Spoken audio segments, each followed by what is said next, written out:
말씀 앞에서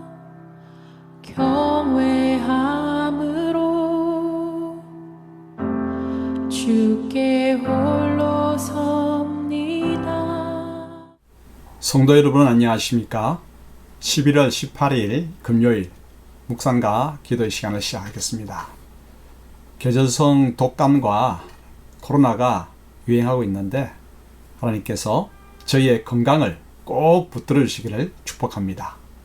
오늘 주님께서 주시는 은총의 말씀은 다니엘 8장 15절로부터 27절의 말씀입니다.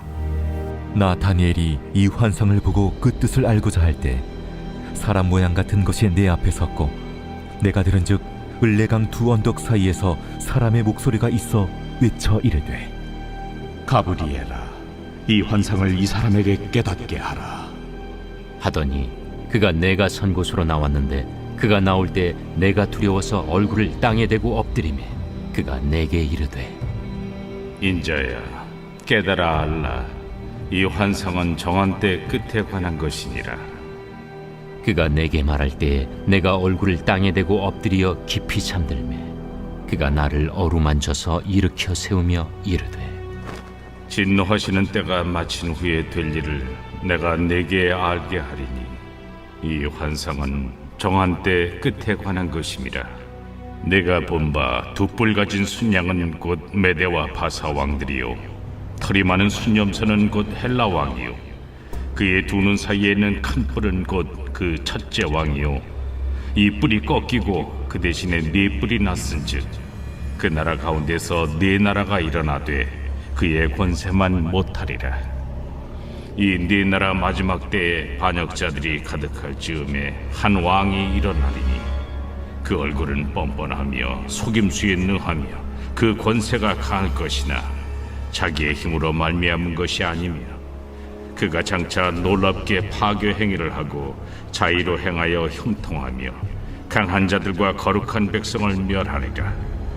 그가 꾀를 베풀어 제 손으로 속임수를 행하고 마음에 스스로 큰 체하며 또 평화로운 때에 많은 무리를 멸하며 또 스스로 서서 만왕의 왕을 대적할 것이나 그가 사람의 손으로 말미암지 아니하고 깨지리라. 이미 말한 바 주야에 대한 환상은 확실하니 너는 그 환상을 간직하라. 이는 여러 날 후의 일임이라. 이에 나 다니엘이 지쳐서 여러 날 앓다가 일어나서 왕의 일을 보았느니라. 내가 그 환상으로 말미암아 놀랐고 그 뜻을 깨닫는 사람도 없었느니라. 다니엘이 본 순양과 순염소의 환상을 가브리엘 천사가 해석해 주시오. 환상의 핵심은 앞으로 강한 제국과 왕이 일어나 하나님을 대적하고 성도를 핍박하겠지만 결국에는 심판을 당하고 깨어진다는 것입니다. 그럼 순양과 순염소 환상에 대한 해석을 알아볼까요? 다니엘은 바벨론 벨사살 통치 3년에 환상을 보았습니다.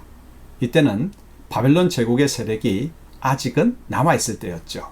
그런데 환상 가운데 수산성에서 을레강변에 나타난 두 뿔 가진 순양을 보았습니다. 이것은 바벨론의 세력이 페르시아로 넘어가게 됨을 보여줍니다. 왜냐하면 수산성은 페르시아 제국의 왕도가 될 성읍이고 수산성 가까이에 있는 을레강변에 힘을 나타내는 두 뿔을 가진 순양이 등장하여 사방으로 힘을 발휘하였기 때문입니다. 그런데 이 순양의 두 뿔은 후에 큰 뿔을 가진 순염소에게 꺾이고 맙니다. 두 눈 사이에 현저하게 큰 뿔을 가진 순염소는 그리스 제국, 헬라 제국을 의미하며 그 큰 뿔은 알렉산더 대왕을 가리킵니다. 그러므로 페르시아도 나중에는 그리스에게 무너지게 됨을 보여주죠. 그런데 순양의 큰 뿔은 나중에 스스로 꺾입니다. 이것은 알렉산더 대왕이 원정 정복 전쟁을 마치고 돌아오는 길에 33세의 나이로 죽게 됨을 보여줍니다. 그 뿔의 뿌리에서 네 뿔이 나오게 되는데 이것은 알렉산더 대왕의 사후 그리스 제국이 4개의 지역으로 분할되어 통치되는 것을 뜻합니다. 후에 이스라엘 지역을 통치했던 안티오코스 4세, 에피파네스는 지독한 사람이었습니다. 예루살렘에서 수많은 사람을 학살하였고 안식일을 지키지 못하게 하였고 번제단에 불결한 돼지를 제물로 바치고 성전에 제우스 신상을 놓는 악행을 서슴지 않았습니다. 하지만 박해의 기간은 끝나고 에피파네스는 천벌을 받아 죽었습니다.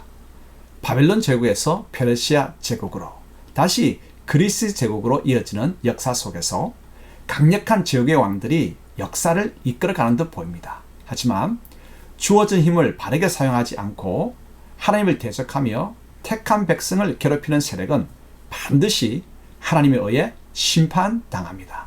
심판은 곧 통치입니다. 그러므로 진정한 역사의 통치자는 하나님이시죠. 강한 악의 세력이 우리를 짓누르고 파괴하려 할 때 절망하거나 주눅들지 말고 하나님을 바라보십시다. 주님께서 최후 승리를 주실 것입니다. 함께 기도하겠습니다.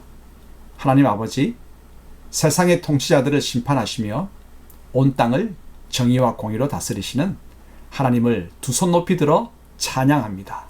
악이 횡행할 때도 정의의 바람이 불꽃을 기대하며 불의로 칠흑이 덮칠 때에도 공의의 태양이 떠오를 내일을 소망합니다. 영원토록 온 세상을 다스려 주옵소서. 예수님의 이름으로 기도합니다. 아멘. 말씀 앞에서